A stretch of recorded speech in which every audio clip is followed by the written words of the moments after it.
I have been working hard. I got stuff everywhere. It's still not cleaned up. I gotta go to work in a little bit. Oh my. I was remembering a funny story about my compost tumbler though.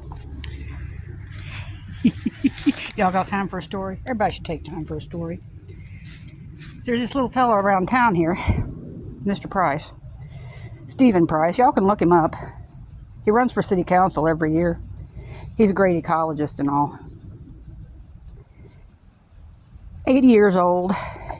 Teeny little, got that Charles Manson vibe going on in appearance. Well, I was talking to him one day when I was on my way to the poll, and he was campaigning. Got to talking to him a little bit about, these things, ecology and veganism and stuff. Did some cooking for him, he's all right. Excuse me.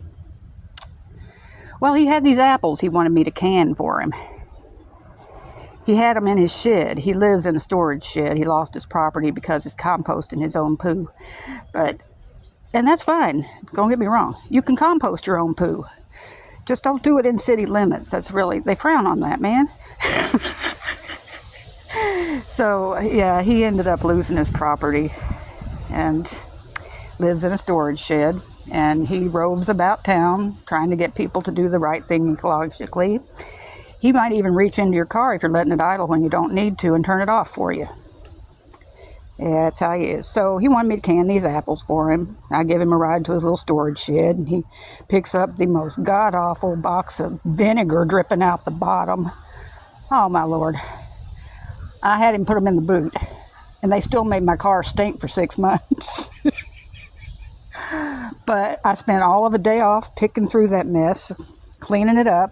I got him a dozen quarts of apple chutney made, contributed my own onions. And yeah, he was really pleased with the outcome and all. But he wanted his scraps.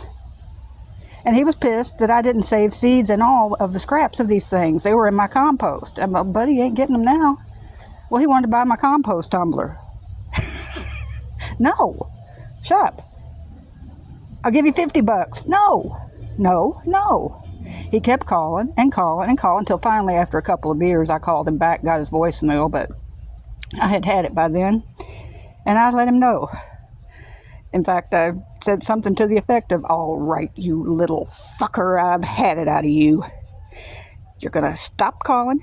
Those damn apples are staying right where the hell they are. You're not getting my tumbler, and you're going to shut the fuck up." Oh, he was mad, and I took his apples to work and said he could pick them up there. Don't come by my house. Go pick them up there. You're fine. All right, he goes and picks them up, but he carries this little knapsack around town. It's all tied up like a hobo on a stick, just like the classic way.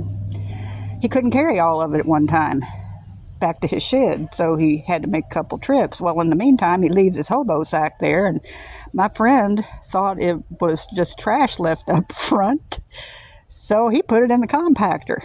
Oh, Mr. Price came back, and he was pissed. He called the law on him. He threw away his property.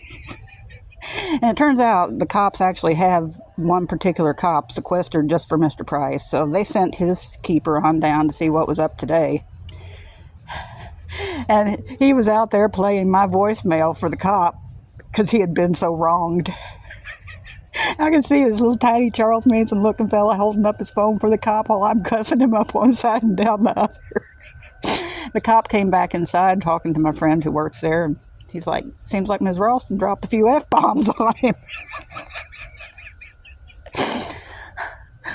But it all departed and went its merry way at that point. He left me alone, and my friend says to me, "Teresa, if you ever so much as speak to that little son of a bitch again, I'm going to kill you."